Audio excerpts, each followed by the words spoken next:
Tem várias perguntas aqui, já que nós estamos falando de internet e redes sociais, sobre esse tema. Tem aqui a Maria de Lourdes, está perguntando se os eleitores já podem divulgar os nomes de seus candidatos nas redes sociais. E aí eu acho que a gente pode falar um pouco isso, não dos eleitores, mas dos próprios candidatos, né?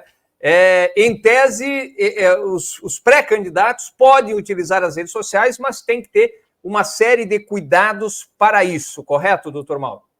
Bom, eu começaria essa discussão dizendo que ela não tem candidato para divulgar agora, então, né, esse já é o ponto. Candidatos nós vamos ter lá depois das convenções, pós-registro, efetivamente. Agora, neste período, nós temos pré-candidatos, e é disso que se trata. Aí tem algumas questões que nós precisamos cuidar. Primeiro, campanha eleitoral, propaganda eleitoral, seja qual for a modalidade, ela inicia no dia 16 de agosto do ano da eleição. Então, a partir do dia 16 de agosto do ano da eleição, eu posso me apresentar como candidato, se for escolhido em convenção, obviamente, tendo lá o registro lá de candidatura junto à Justiça Eleitoral. Então, a partir do dia 16 de agosto, eu posso dizer que sou candidato a cargo eletivo, a vereador, a prefeito, a vice. Posso pedir o voto do eleitor, posso falar das minhas propostas, enfim. Ah, mas eu não sou candidato, sou só apoiador. Eu posso pedir voto para o meu candidato? Pode, lá no dia 16 de agosto em diante. Antes disso, nós não temos candidatos, nós temos a fase das pré-candidaturas. Então, antes do dia 16 de agosto, nós não falamos em candidatos, não se pede voto, nós falamos em pré-candidatura. Então, aquele que pretende disputar a eleição agora em outubro deste ano, pretende colocar o seu nome à disposição do seu partido para ser escolhido em convenção, ele já pode se apresentar aos eleitores como pré-candidato. Esse é o limite dele. Ele pode dizer que é pré-candidato? Pode. Ele pode, nas suas redes sociais, falar de projetos, propostas? Pode. Ele só não pode dizer que é candidato e ele não pode pedir voto. Agora, a questão de pedir voto tem que ter um cuidado especial, porque a legislação estabelece como pedido de voto aquela tradicional, voto em mim, mas também a legislação eleitoral traz isso já há bastante tempo, estava nas decisões da Justiça Eleitoral e agora veio para a resolução, aquelas chamadas palavras mágicas. Você não faz um pedido direto de voto, mas você dá a entender ao eleitor, na sua manifestação, que você quer o voto dele. Um exemplo clássico de um pré-candidato, numa entrevista de rádio, falou para uma emissora de rádio, ele era pré-candidato, nós estávamos na pré-campanha, falou das suas propostas, desceu a lenha no prefeito de ocasião, mas sem ultrapassar o limite da crítica política, sem nenhum problema. Só que, ao final, depois de criticar várias ações da administração municipal, ele disse, olha, se eu tiver a oportunidade de ser prefeito, eu vou mudar tudo isso aí.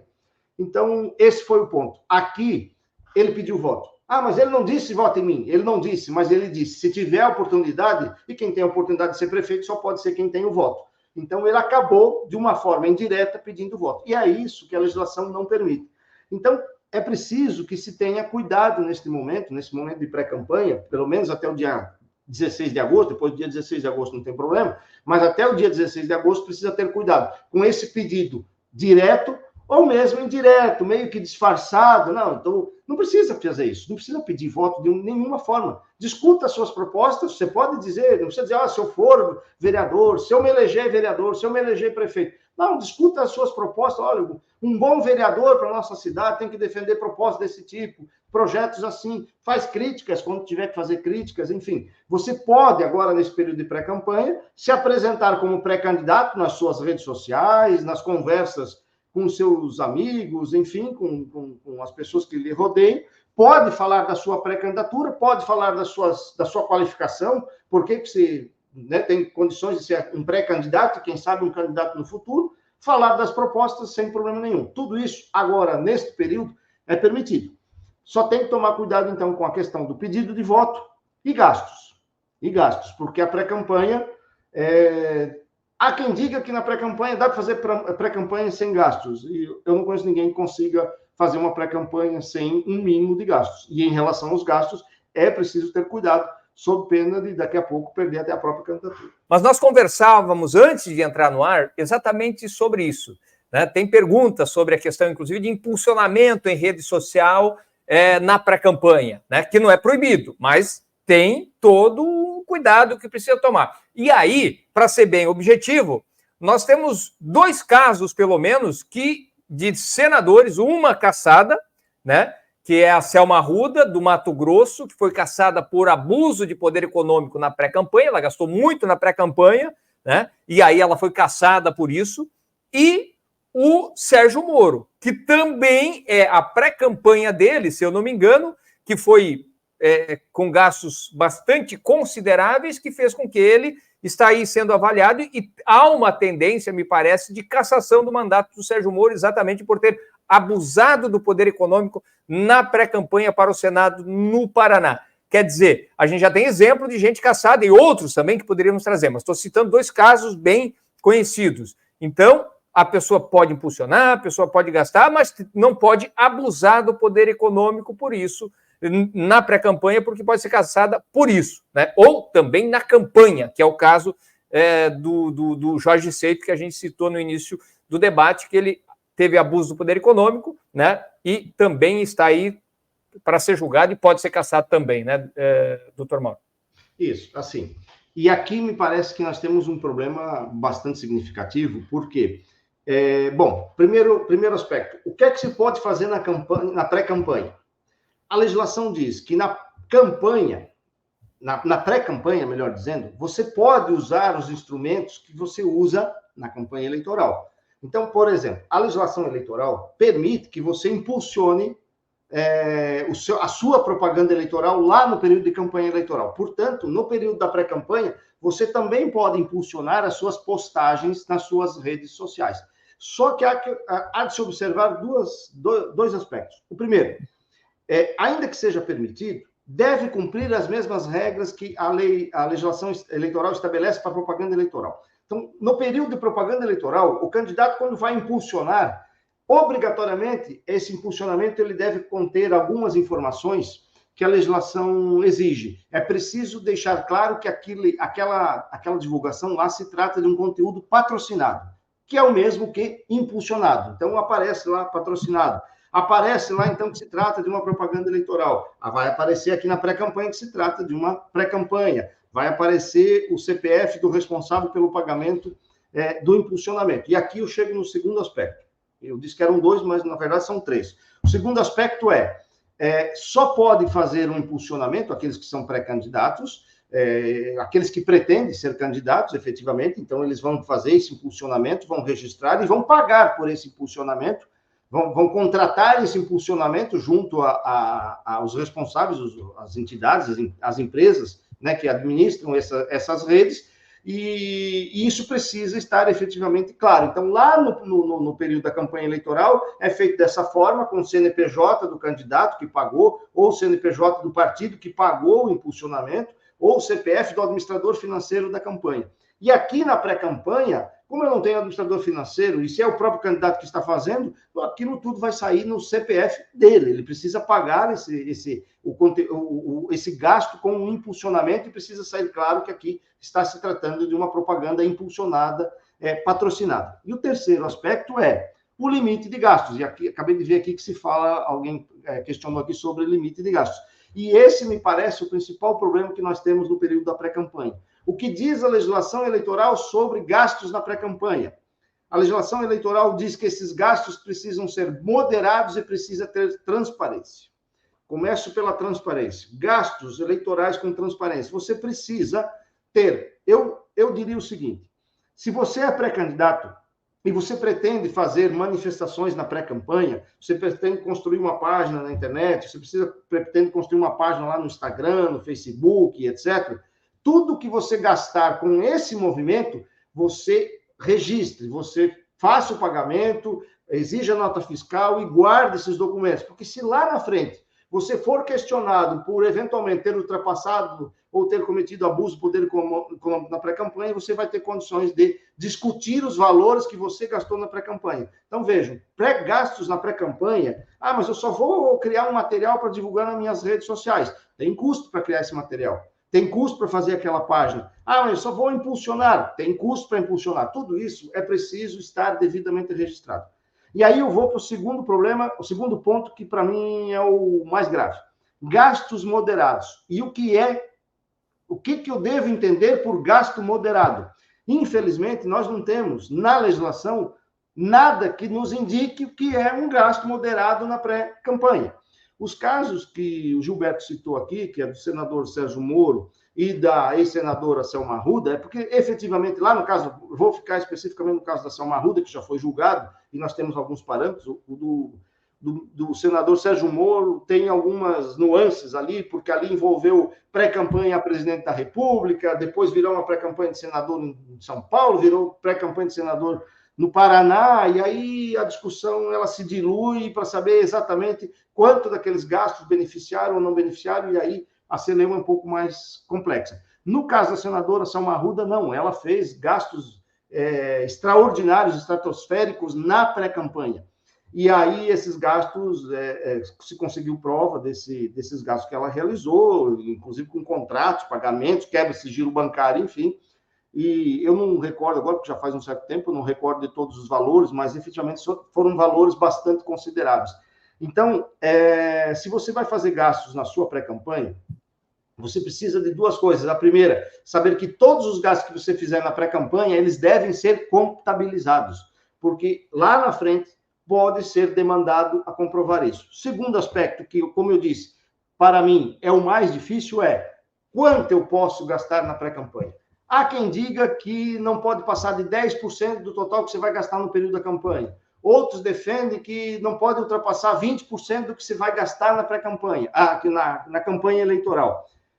Não dá para dizer que é 10%, ou é 20%, ou é 30%, porque, efetivamente, quem vai decidir se é um gasto moderado ou não vai ser depois a Justiça Eleitoral, se tiver uma demanda nesse sentido.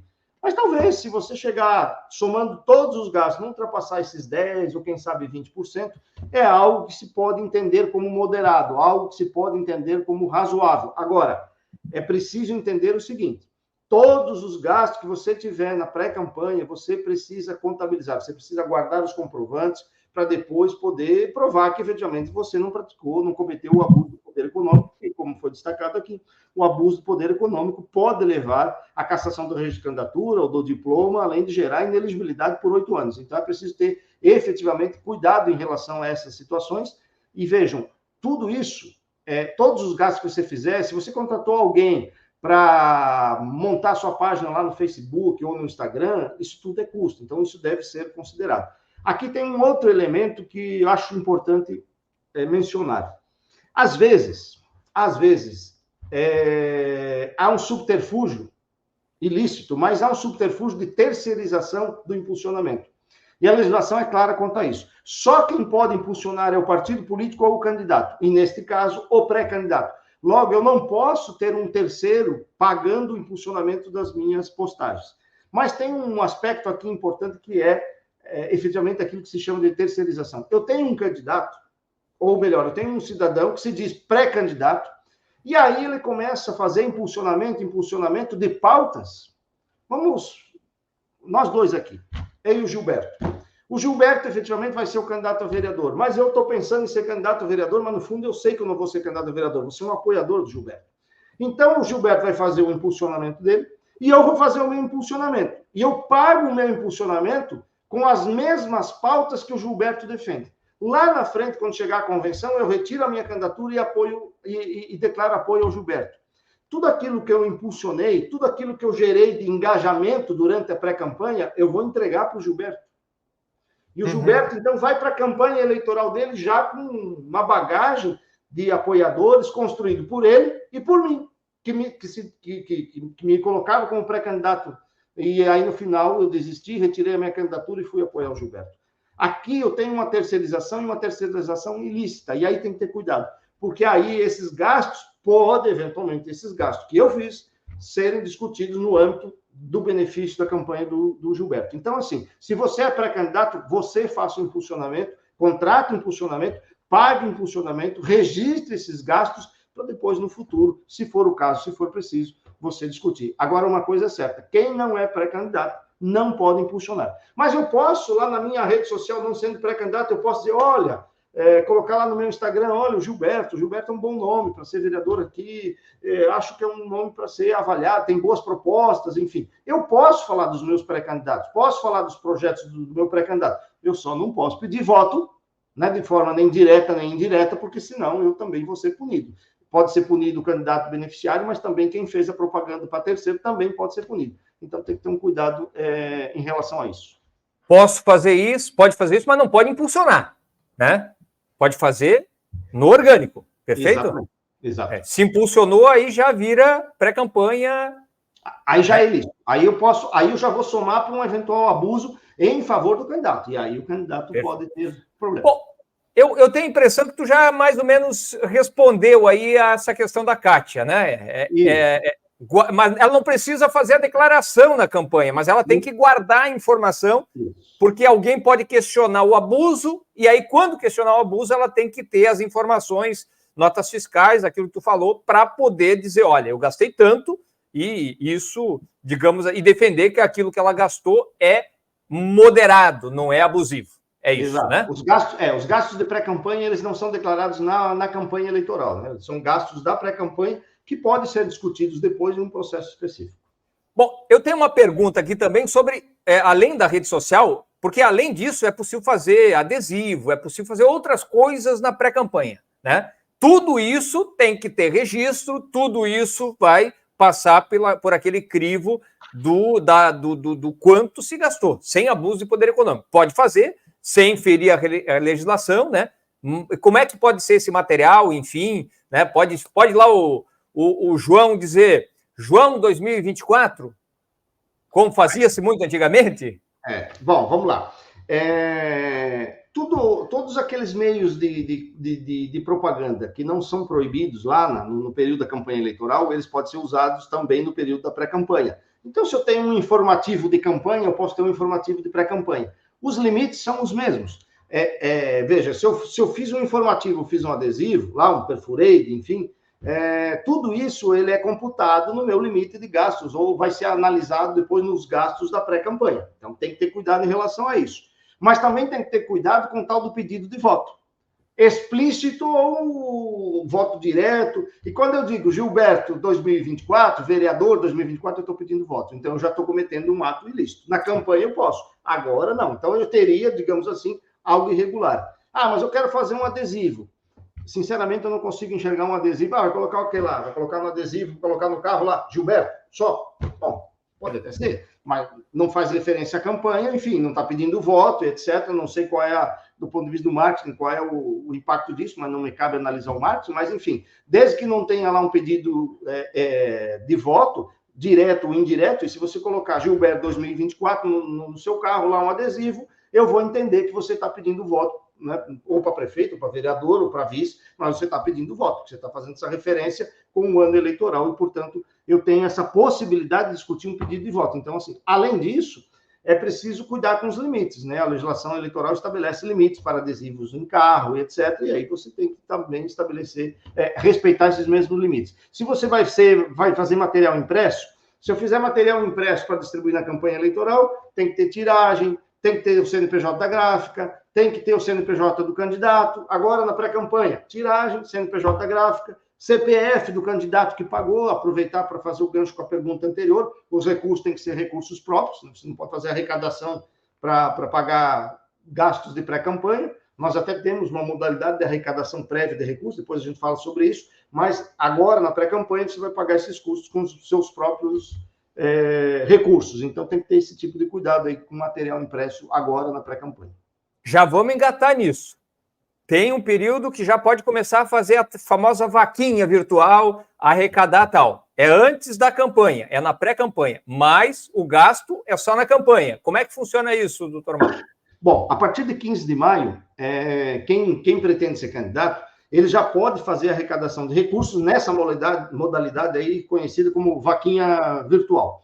Então, quem é pré-candidato e pretende fazer essa arrecadação, que é uma modalidade coletiva, ele precisa contratar uma empresa que trabalha com esse tipo de serviço de arrecadação. Empresa, não é qualquer empresa, são empresas cadastradas pelo Tribunal Superior Eleitoral, então precisa consultar qual empresa está habilitada pelo TSE para prestar esse tipo de serviço. vai fazer um contrato com essa empresa e aí pode, inclusive, fazer a divulgação, que está na fase, olha, eu sou o Mauro Presoto, sou pré-candidato a vereador, né? Estou aqui, já lancei a minha campanha de arrecadação virtual prévia, que a legislação permite, se você concorda com as minhas ideias, com os meus projetos, acompanhe lá na minha página e faça a contribuição. Aí tem o link lá para fazer a contribuição.